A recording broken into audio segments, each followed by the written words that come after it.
I mean, isn't that just like fascinating to you that it works? Like to me, it's like holy shit, that actually works. Like you could move a cursor with your mind.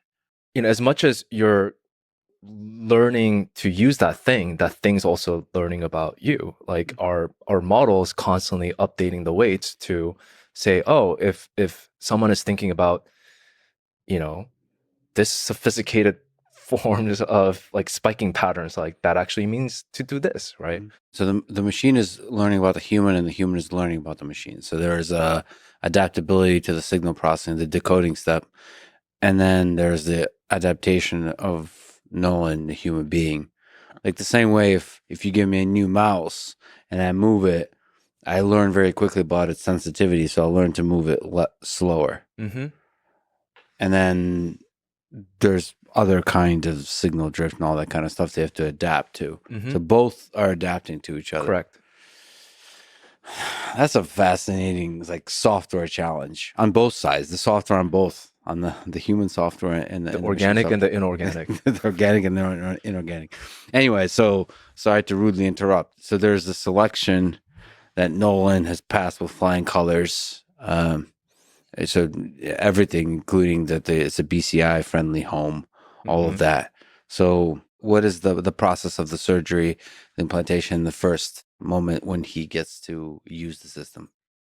The end to end, we say patient in to patient out is anywhere between 2 to 4 hours. In particular case for Nolan, it was about 3.5 hours.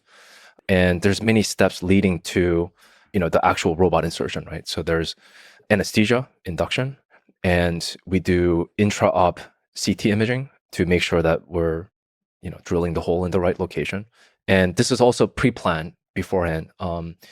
Someone like Nolan would go through fMRI, and then they can think about wiggling their hand. Obviously due to their injury, it's not going to actually lead to any sort of intended output, but it's the same part of the brain that actually lights up when you're imagining moving your finger to actually moving your finger.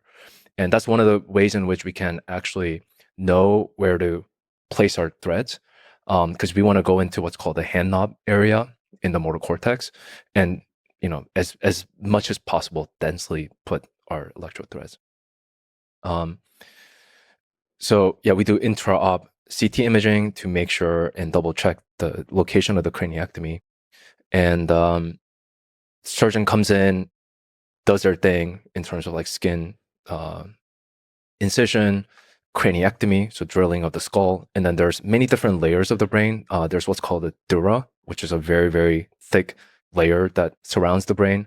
That gets actually resected in a process called thorectomy. And that then exposed the pia in the brain that you want to insert.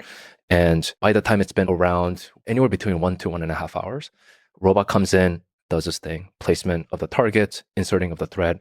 That takes anywhere between 20 to 40 minutes. In the particular case for Nolan, it was just under or just over 30 minutes.